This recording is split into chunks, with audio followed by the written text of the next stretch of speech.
বুঝতে পারছেন? আমরা সবাই বলতেছি মুখে যে আমরা মুসলমান, এটা পাপের কাজ, কিন্তু আসলে বাস্তবে কিছুই না। বাস্তবতা আপনাদের কিছু কথা বলতেছি, আমি অনেক সময় নেব না বলে এই কাটা কাটা দুই চারটে কথা বলতেছি। শতকরা শতকরা আপনার পাড়ায়, আপনার গোত্রে, আপনার ঘরে, শতকরা আপনাদের গোত্রে, আপনাদের পাড়ায় শতকরা 55% নারীরা, 100 নারীর 55% বৈবাহিক নারীরা যারা যুবতী আছে বেশিরভাগ পরকীয়ায় লিপ্ত। আপনি মনে করতেছেন যে আমি আজকে আলাইহিস সালাম, আরে ভাই না, পরকীয়াটাও বৈধ হয়ে গেছে। ওই দিক 2-400 কেজি কিনা দেয়, এই সাগর কথা হবে না। এই হলো অবস্থা। আপনারা বলতেছেন সামনে গাজাওয়াতুল হিন্দ, আমরা একটা যুদ্ধের অপেক্ষা করি, গাজওয়াতুল হিন্দ, এটা নিয়েও আমরা একটা চিন্তা ভাবনা আছে না? এই কথা কর না। আর এক গ্রুপ কয়ে যে গাজওয়াতুল হিন্দ হয়েই গেছে। কোন কোন সময় কেউ কেউ ইমাম মেহেদিরে পাইতেছে দুবাই, কেউ পাইছে পাকিস্তানে, কেউ পাচ্ছে আবার ইয়েমেনে। মানুষকে বিভ্রান্ত করতে করতে করতে করতে মানুষের আর ধর্ম বিশ্বাস উঠে গেছে বললেই চলে। ভুল বললাম না সঠিক বললাম? তা না হলে বাংলাদেশের 2.5 লক্ষ মুসলমান খ্রিস্টান হয়।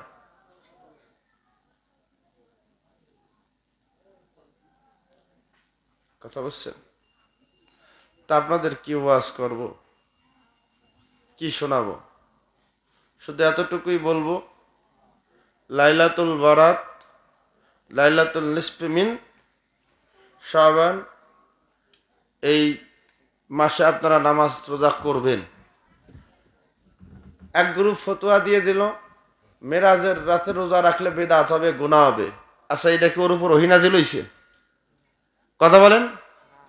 ওর কাছে কইলো কি এটা বেদাত হবে, ও জানলো কিভাবে? ওর উপরে ওহী নাজিল হইল কোথা থেকে? বছরের 360 দিন রোজা রাখা যায়, কয় দিন? কথা কন না। 360 দিন রোজা রাখা যায়, আর 5 দিন রাখা যায় না, তো 6 দিন পাইলো কম না? আর একদিন মিরাজের দিন রোজা রাখা যাবে না, এইটা পাইলো কই?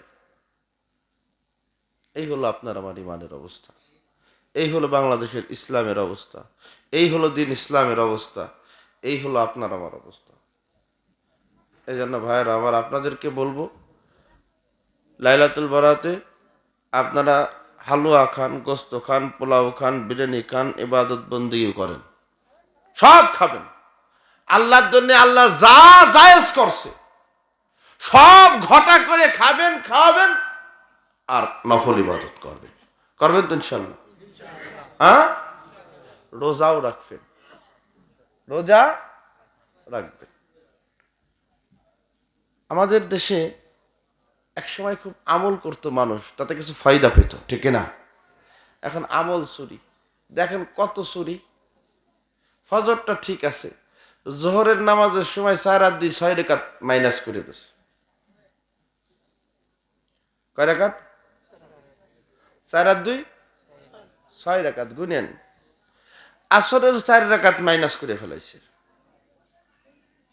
হ্যাঁ, মানে যেটা করা যায় না, না করে চান্স পাইলে মাগরিবের সময় 6 আর 2 8 রাকাত, উৎসাহ না দিয়ে 6 আর 2 8 রাকাত মাইনাস করে ফেলাইছে। এশার সময় 4 আর 2 6 রাকাত মাইনাস, তার সাথে আরো 2 রাকাত, তাহলে কয় রাকাত হলো? 8 রাকাত। এই নামাজগুলো চুরি করে নিয়ে গেছে চোরেরা। আর আপনাদের মাথার মধ্যে, আমাদের মাথার মধ্যে কইছে এগুলো নাই। কথা বলছেন না? ফাতিহার প্রশ্ন যখন আসে, এই চোরের দল কয় মানুষ মরে গেলে মোবাইলের মতো বন্ধ হয়ে যায়। এই চোরের দলটা জিগাবেন যে কোন পুস্তকে, পৃথিবীর কোন কিতাবে বলা হয়েছে মানুষ মরে যায়?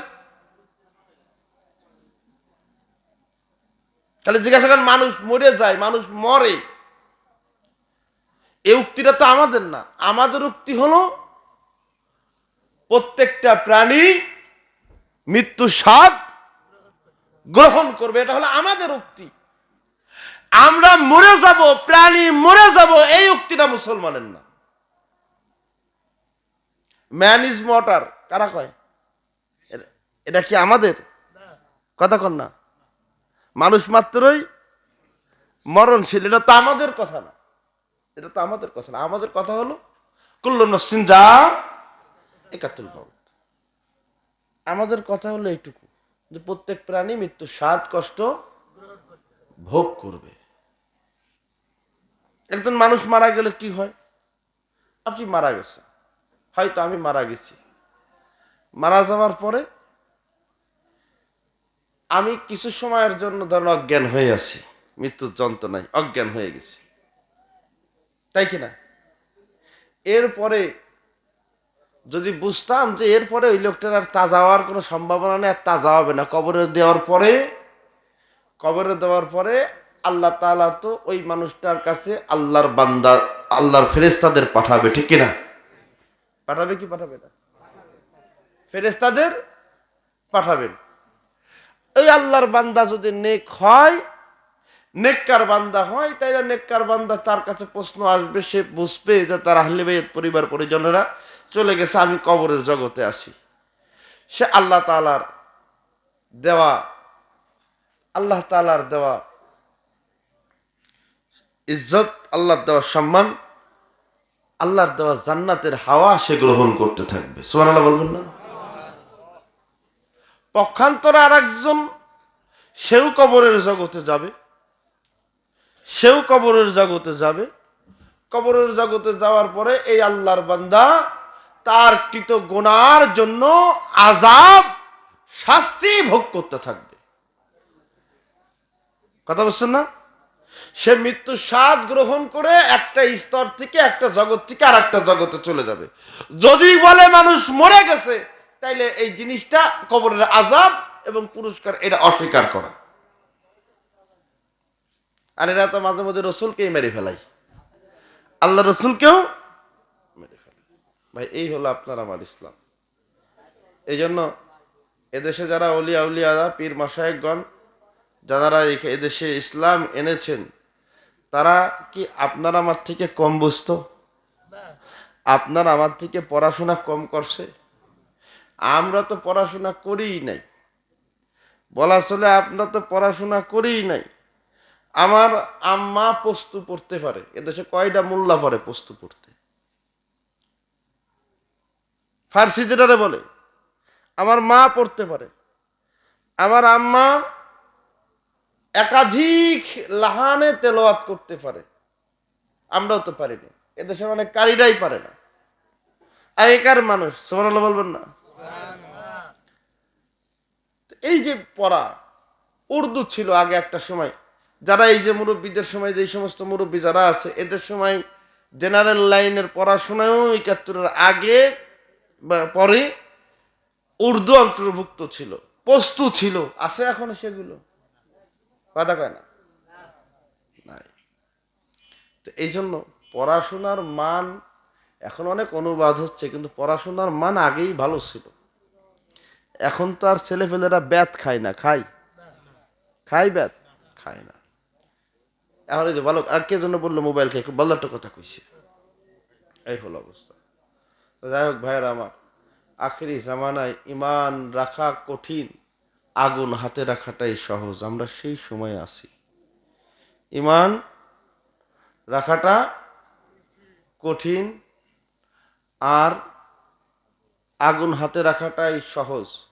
আমরা সেই সময়ের মধ্যে আছি, যে সময়ে শুধু আমল চোর পাওয়া যায়। কি পাওয়া যায়? আমল চোর। এদের টুপি আছে, এদের দাড়ি আছে, এদের লেবাস আছে, এদের পাগড়ি আছে, কিন্তু এরা আমল চোর। কি চোর?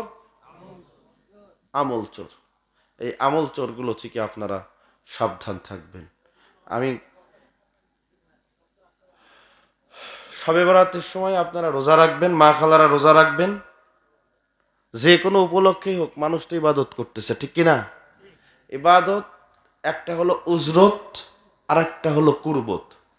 একটা হলো উজরত, আর একটা হলো কুরবত। উজরত হলো বাধ্যতামূলক। উজরত কি? বাধ্যতামূলক। যেমন আপনার ফরজ নামাজ, যেটা আল্লাহ হুকুম করছেন। পর্দা করা, যেটা আল্লাহ হুকুম করছে। খালারা কান খুলে শোনো, নামাজ কাজা পড়া যায়, পর্দার কিন্তু কোনো কাজা হয় না। অতএব বেপর্দায় যারা চলো বুঝে সুঝে চলো। কথা বলছেন না? নামাজ কাজা পড়া যায়, কিন্তু পর্দার কিন্তু কোনো কাজা হয় না। উজরত হলো বাধ্যতামূলক, এখানে কোনো সূত্র চলবে না, কোন রকম চান্স নাই এখানে কোনো এক্সকিউজ দেওয়ার। আপনি মাঠে আছেন, আল্লাহর হুকুম, নামাজ যদি আসর হয় 4 রাকাত পড়াই লাগবে, এখানে কোনো এক্সকিউজ নাই। গলা পানিতে আছেন, পড়াই লাগবেন। মহিলা, আপনি যত কঠিন পরিস্থিতির মধ্যেই থাকেন, 7 আর 40 দিন এই সময়টার বাহিরে যদি আপনি থাকেন, জ্ঞান থাকলে আপনার সালাত আদায় করতেই হবে, করতেই হবে। আর সর্ব অবস্থায় আপনাকে পর্দা করতে হবে, এখানে ছোটার কোনো সুযোগ আছে নাই। এটা হলো উজরত, বাধ্যতামূলক। আল্লাহ যেটা হুকুম করছেন সেটা কি? উজরত, বাধ্যতামূলক। এটা করতে হবে, এটা না করারই সুযোগ নাই। আর একটা হলো কুরবত। একটা হলো আল্লাহর হুকুম পালন করা, আর একটা হলো আল্লাহর মহব্বত হাসিল করা। সুবহানাল্লাহ বলবেন না? আল্লাহর হুকুম পালন করা আর আল্লাহর মহব্বত হাসিল করা। হাসিল করাটা হলো কুরবত। যেমন ইবাদত বন্দেগী, সকাল সন্ধ্যায় আল্লাহ তাআলার জিকির, আপনার নফল নামাজ 2 রাকাত 2 রাকাত। যেমন মাগরিবের নামাজে যদি আপনি 2 রাকাত করে 6 রাকাত আওয়াবির নামাজ পড়েন, আপনার পূর্বে 2 একটা নামাজ ছুটে গেলে আল্লাহ এই নামাজের কারণে এটার আপনার জন্য একটা সহায়ক হবে। সুবহানাল্লাহ। আপনি যতটা পারেন দরুদ শরীফ পড়বেন, জিকির আজগার করবেন। কি উপলক্ষ হোক, যেটাই হোক, আপনি তো শিরক করতেছেন না, ঠিক কিনা? মনে রাখবেন, শিরক করা যাবে না। আল্লাহর সাথে কাউকে শরীক না করে যদি ইবাদত বন্দেগী করেন, সেটারও জন্য নাকি পালন করা যাবে না। এই সমস্ত ভ্রান্ত ধারণা দিয়ে মুসলমানদেরকে একটা বড় দুশ্চিন্তার মধ্যে ফেলে দিচ্ছে, যার ফলস্বরূপ বাংলাদেশে আজকে 2.5 লক্ষ মুসলমান খ্রিস্টান হতে বাধ্য হয়েছে। কথা কি বোঝাতে পেরেছি? যাই হোক, আপনারা শবে বরাতের নামাজ পড়বেন তো ইনশাল্লাহ। আর ভাইয়েরা আমার, ও আখেরি নবীর উম্মত, ও উম্মতে মোহাম্মদীরা, ও নবীর উম্মতেরা, ইমানদারেরা, মুসলমানের বেটা মুসলমান, এই দাড়িটা আমার রসুল ভালোবেসে সুন্নত করে দিয়েছেন। এই আমার রসুল দাড়িটা সুন্নত করেছেন। আমার রসুল্লাহ সাল্লাল্লাহু আলাইহি সাল্লাম এই দাড়িটাকে সুন্নত করেছে। এই দাড়ি চাইছি, আপনার বন্দিকে নষ্ট করবেন না। দাড়ি চাষা, দাড়ি ছাটলে এরা ফাসেক, ফাসেকের দোয়া আল্লাহর দরবারে কবুল হয় না। কথা বুঝতে পেরেছেন? ফাসেকের দোয়া আল্লাহর দরবারে কবুল হয় না। ও ভাই, আপনাদেরকেই বলছি, শুনে নেন, ফাসেকের দোয়া আল্লাহর দরবারে কবুল হবে না। দাড়ি ছাটলেও কিছু কিছু ছাটবেন না, দাড়ি রাখবেন। আমার রসুল্লাহকে ভালোবেসে এক মুঠ দাড়ি আপনারা রাখবেন। মদ, একটা ছেলে যদি মদ খায়, সে জানে যে মদ খাওয়া হারাম, জেনে বুঝে খাইলে সেও ফাসেক, তার দোয়াও কবুল হবে না। আপনার দাড়ি ছাটেন, আপনার দোয়াও কবুল হবে না। একজন ঘুষ খায়, সে জানে আমি ঘুষখোর, আমি ঘুষ খাচ্ছি, তাই না? আমি ঘুষ ঘুষ খাচ্ছি, ঘুষ খাওয়াটা অপরাধ। ঘুষ খাওয়াটা শুধু অপরাধ নাকি, 1 টাকা যে ঘুষ খায়, মায়ের সাথে 70 বার জেনা করার সমান পাপ হয়। আর আপনারা সেটা ভালো বোঝেন, সেটা আপনারা করবেন। ভাই, খালি ঘুষ খাওয়া না, ঘুষ দেওয়াটাও অপরাধ। ঘুষ খাওয়াটা শুধু অপরাধ মনে করলে হবে না, ঘুষ দেওয়াটাও অপরাধ।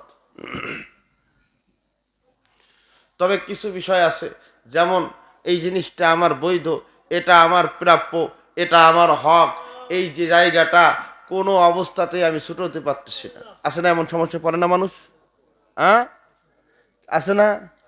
কোর্টের একটা কাগজ লাগবে, আমার আজকেই লাগবে, আজকেই দরকার, না হইলে বড় ক্ষতি হয়ে যাচ্ছে, আমি পাবো আজকে, কিন্তু ফাইলটা আমার আটকাই থুইছে। ওই জায়গায় কুত্তারে একটু হাড্ডি না দিলে তো আপনার দুনিয়াতে বিপদ, ঠিক না? হ্যাঁ, তবে চেষ্টা করবেন একটু ক্ষতি হইলেও ঘুষ না দেওয়ার। কথা বুঝতে পারছেন ভাই? সুদে করে টাকা নিলে সুদ নেওয়াও যা, সুদ দেওয়াও যা, সুদের সাক্ষীও তাই। সুদা সাপটা কথা, সুদখোর সে যদি জানিয়ে খুনে সুদ খায় সে ফাসেক। সে কি? ফাসেক।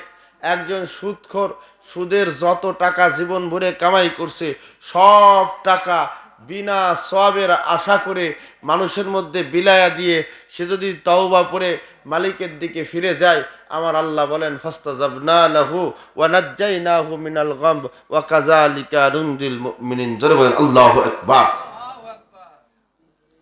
ফিরে যাওয়ার সুযোগ আছে সুদখোরের, ফিরে যাওয়ার সুযোগ আছে ঘুষখোরের, ফিরে যাওয়ার সুযোগ আছে সমস্ত অপরাধীর ক্ষমা হবে যদি সে তার কার্যকলাপগুলো করে। হকদারের হক যদি কেউ ফিরায় দেয়, ফিরায় দিলে তার হক ফিরায় দিয়ে সে তওবা পড়লে আল্লাহর কাছে মাপ চাবে, কিন্তু হকদার দাবি রাখলে তার সেই মাপ সে পাবে না। সুদখোর সুদের সমস্ত টাকা, ঘুষখোর ঘুষের সমস্ত উপার্জনের টাকা মানুষের মধ্যে বিলায়া দিবে, সবের আশা করতে পারবে না। এরপরে তওবা করবে, আল্লাহ জীবনে যা করছি আর করব না, আর করব না, আর করব না। আল্লাহ তাআলা তওবা করে সে যদি ফিরে আসে আল্লাহ তাআলা তারে মাফ করে দেবে। এখন কেউ যদি মনে করে যে সুদ খেয়ে আমি 22 জমি করছি আর সুদ খাওয়ার দরকার নাই, মসজিদে 2 লাখ দান করে আমি শুদ্ধ হয়ে গেলাম, আছে না নাই? হ্যাঁ, এরা চলবে না ভাইয়েরা আমার। আমরা যদি ধর্ম বিশ্বাস করে থাকি, এই জায়গাগুলো ঠিক রাখতে হবে। আপনি যদি হারামি খান, আপনার বন্দেগীর কোনো দাম মালিকের কাছে নাই। আপনি হারাম খাবেন আর নামাজ পড়বেন, ওর কোনো দাম নাই। বুঝতে পারছেন? টুপি মাথায় দিয়া বাগুন চুরি করলো, পৃথিবীর কেউ না দেখলো আল্লাহ দেখে। কি বলেন, দেখে কি দেখে না? আমার দাদা জান হুজুর পীর কেবলা রহমাতুল্লাহ আলাই, আপনাদের এখানে মনে আমার দাদাকে দেখা মানুষ 2-1 পাবো, আছে না? কিরা কিরা আছেন একটা হাত তোলেন তো। আমার দাদাকে দেখছেন, আমার আব্বাকে না, আমার দাদাকে দেখছেন। দেখছেন কত মানুষ আছে? আলহামদুলিল্লাহ, অনেক মানুষই আছে আমার দাদাকে দেখছেন। আমার দাদা জান হুজুর পীর কেবলা রহমাতুল্লাহ আলাই একদিন জানতে পারলেন উনি লোহার শলা দিয়ে দাঁত খিলাল করতেন। আর এখনো মানুষের গলায় আছে না লোহার শলা দেয়, দাঁত খিলাল করতেন। উনি জানতে পারলেন যে লোহার শলা দিয়ে দাঁত খিলাল করলে তাকওয়ার খেলাফ হয়, তাকওয়ার খেলাফ হয়। তারপরের থেকে উনি আর কোনোদিন লোহার শলা দিয়ে দাঁত খিলাল করেন নাই। যেটার মধ্যে বিতর্ক সেটাতে উনি জানি নাই। কথা কি বুঝতে পারছি? বিসমিল্লাহির রহমানির রহিম।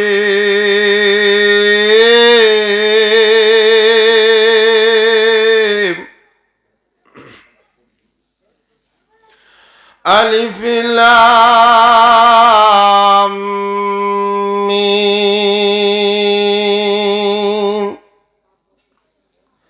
যালিকাল কিতাবু লা রাইবা ফীহি হুদাল লিল মুত্তাকিন।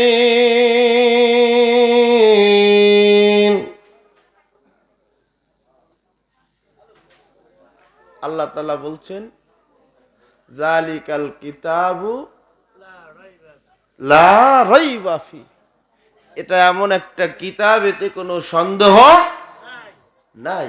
হুদাল লিল মুত্তাকিন, এটা একমাত্র পথ প্রদর্শক হলো তাকওয়াধারীদের জন্য। কাদের জন্য? আরো জোরে বলেন, কাদের জন্য? যারা তাকওয়া অবলম্বন করতে না পারে, যাদের মধ্যে আল্লাহর ভয় বিদ্যমান না থাকে, যাদের মধ্যে আল্লাহর ভালোবাসা না থাকে, যাদের মধ্যে পরকালের ভয় পরিপূর্ণভাবে না থাকে, তারা আল্লাহর কোরআন বুঝবে না। কথা কি বুঝতে পেরেছেন? তা আপনার ভয় নাই, এটা তাকুয়াধারী। আপনার মধ্যে যদি তাকুয়া না থাকে, আপনার মধ্যে যদি তাকুয়া না থাকে, আপনার মধ্যে যদি আল্লাহর ভীতি না থাকে, আপনার মধ্যে যদি পরকালের চিন্তাই না থাকে, আপনি কোরআন বুঝবেন কি করে? কথা বুঝতে পেরেছেন? পৃথিবীর ইতিহাসে যখন আমপারার তাফসির হলো, কথা বলছেন না, আমপারার তাফসির, অনেকটা ঠিক আছে, বাড়াবো না, ছেড়ে দিচ্ছি ভাই, কষ্ট হইতেছে আপনাদের, বুঝছি, আর কষ্ট দেব না ভাইয়ারা আমার। এই জন্য আপনার আমার তাকওয়া অবলম্বন করাটা জরুরি, ঠিক কিনা? আপনার আমার তাকওয়া অবলম্বন করাটা জরুরি। আপনার আমার মধ্যে তাকওয়া না থাকলে আমরা আল্লাহকে পাবো না, আমরা পরকালকে পাবো না, আমরা আখিরাতে মঞ্জিলে মকসুদে পৌঁছাতে পারবো না। আল্লাহ তাআলা আমাদের সকলকে হেফাজত করুক, সকল আল্লাহুম্মা আমিন। বিসমিল্লাহর সঙ্গে সূরা ফাতিহা 3 বার, 10 বার সূরা ইখলাস, 11 বার দরুদ শরীফ, 7 বার তওবা ইস্তিগফার। প্রবাসী যারা আছে অনেক সহযোগিতা করছে, সবার জন্য দোয়া করবেন। বিশেষ আল্লাহ করে মেজো ভগ্নিপতি অসুস্থ, মালয়েশিয়া আছে অসুস্থ খুব। আল্লাহুম্মা আমিন। আমার চার দাদা, মানে দাদারা চার ভাই ছিল, মানে সব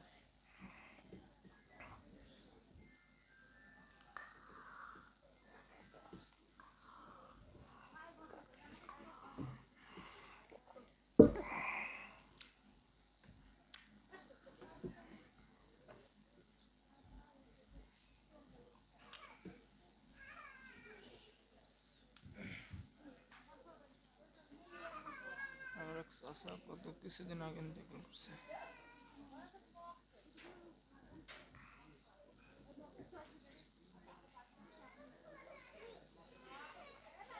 আপনাদের একটা আমল শিখাই, কি শিখবেন আপনারা? হ্যাঁ হ্যাঁ, একটা আমল, যত বড় বিপদেই পড়েন, যত বড় বিপদেই পড়েন, আলাদা করে দোয়া যদি পারেন পড়বেন, আর পড়বেন বিসমিল্লাহির রহমানির রহিম, লা ইলাহা ইল্লা আনতা সুবহানাকা ইন্নী কুনতু মিনাজ জালিমিন। লা ইলাহা ইল্লা আনতা সুবহানাকা ইন্নী কুনতু মিনাজ জালিমিন। সব সময় পড়বেন এই দোয়ায়ে ইউনুস। আমরা পড়ি, অনেকেই জানে, এইটা বানাইছে মরার দোয়া আর গাড়িতে চড়ার দোয়া। মারার দোয়া আর গাড়িতে চড়ার দোয়া, ভাই এই দোয়াটা সর্ব অবস্থায় পড়বেন। কথা বলছেন না? সর্ব অবস্থায় এই দোয়া পড়বেন, বিপদে পড়বেন, আল্লাহর কাছে সাহায্য চাবেন। যত বড় বিপদে পড়েন না কেন, আল্লাহর কাছে সাহায্য চাবেন। কথা কি বুঝতেছেন? আমরা তো আল্লাহর কাছে সাহায্য চাই বিভিন্ন দোয়া দিয়ে, আপনি যা জানেন সেইভাবেই সাহায্য চাবেন। তবে লা ইলাহা ইল্লা আনতা সুবহানাকা ইন্নী কুনতু মিনাজ জালিমিন, এই দোয়াটা বেশি বেশি করে পড়বেন। আর আল্লাহর কাছে হেদায়েত চাবেন। হেদায়েত দেবার মালিক কে? হেদায়েত দেবার মালিক কে? হেদায়েত দেবার মালিক কে? আল্লাহ তাআলাই হেদায়েত দেন। হেদায়েতের মালিক হলো আল্লাহ। সে বানাইছে মনে হয় নিয়ে আইলো। আর আপনাদের কষ্ট দিব না। বিসমিল্লাহর সঙ্গে সূরা ফাতিহা 3 বার, 10 বার সূরা ইখলাস, 11 বার দরুদ শরীফ, 7 বার তওবা ইস্তিগফার। কথা কইতে গেলে রাইতে যে মানুষ কষ্ট পাবে না। এই আমার দেয় তো পাবলিক ঘুমানোর টাইম।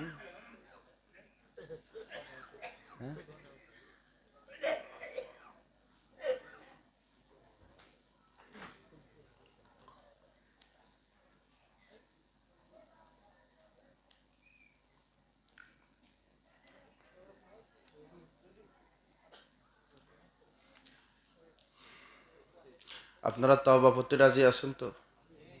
হ্যাঁ, শোনেন,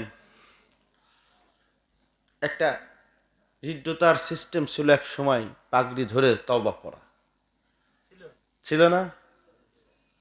আমি একবার গেছি পাবনা। কই গেছি? পাবনায়। মঞ্চ করছে আমার মাথার থেকে উপরে। কি ব্যাপারে এত বড় মঞ্চ, ঘটনা কি? কয় পীর সাহেবরা আসলে পাগড়ি ফেলবে, তাতে পাগড়ি নাগল না পায়, এই জন্য মঞ্চ বানালো। বয়স অল্প হতে পারে, আল্লাহ অনেক কিছুই দেখাইছে। পাবলিকের ফন্দি, ভাইয়ের আমার, ফন্দি ফিকির করে সেলা সাজি করে যেমন পীর হওয়া যায় না, ফন্দি ফিকির করে আল্লাহ ওয়ালাও হওয়া যায় না, ঠিক কিনা? কথা বুঝতে পেরেছেন? আবার পীরের ছেলে আমি পীর হইছি, এটাও আপনাদের ভুল ধারণা। পীরের ছেলে হইলেই পীর হওয়া যায় না, ডাক্তারের ছেলে হলেই ডাক্তার হওয়া যায় না, উকিলের ছেলে হলেই উকিল হওয়া যায় না, ইমাম সাহেবের ছেলে হলে ইমাম সাহেব হওয়া যায় না। ভাই, যার যার নিজের কাজে নিজের কর্তব্য পালনের ক্ষেত্রে সে আল্লাহ তাআলা যাকে যেভাবে মঞ্জুর করে সে সেভাবেই হয়, ঠিক কিনা? তবে ডাক্তারের ছেলে দেখবেন একটু তাড়াতাড়ি ডাক্তার হয়। কেন হয়? কারণ সকাল ছোট সময় থেকেই দেখে তার বাপ প্রেসক্রিপশন লিখতেছে, জ্বরের ট্যাবলেট, এ ট্যাবলেট, ও ট্যাবলেট, এই ইনজেকশন, কাটা ছিঁড়া, এই গ্রুপ সেই গ্রুপ, তারা সবসময় শুনতে থাকে, ঠিক কিনা? একটা মাস্টারের ঘরে যদি একটা ছেলে হয়, ওই মাস্টার বাবার খাতা দেখতে দেখতে 8 9-এ পড়তে, সে ছেলেটাও খাতা দেখা অভ্যাস হয়ে যায়। এই জন্যে হ্যাঁ, ও আচ্ছা আচ্ছা, করে সে, ও ভাইয়ের আমার, এজন্য যার যার আমল, যার যার ইবাদত, যার যার রেয়াজতের মাধ্যমে সে পীর হয়, ঠিক কিনা? আর আমাদের দেশে তো এখন ঘরে ঘরে পীর, ঠিক কিনা? ঘরে ঘরে আমরা পীর না, পীরের ছেলে আমরা পীর দাবি করতেছি। পীর হওয়ার জন্য আপনারা পীর চিনবেন কিভাবে একটু বলবো আপনাদের। পীর চেনাটা আপনাদের জরুরি। যে লোকটার সামনে বসলে আল্লাহ আল্লাহ রসুলের কথা মনে হয়, যে লোকটাকে দেখলে কবরের কথা মনে হয়। আমার যত বড় বুজুর্গ বেজুর্গ আপনার চোখে লাগুক না কেন, আমার কাছে বসলে যদি মনে হয় যে আপনার কবরের কথা মনে হচ্ছে, আমার কাছে বসলে যদি মনে হয় আপনার পরকালের কথা মনে হচ্ছে, আপনার কান্না কান্না পাচ্ছে, তাইলে বুঝবেন যে না, ওই বান্দার মধ্যে কিছু আছে। কথা কি বুঝতে পেরেছেন? আ আল্লাহ তাআলা আমাদের সকলকে কবুল করুক, সকলের আল্লাহুম্মা আমিন।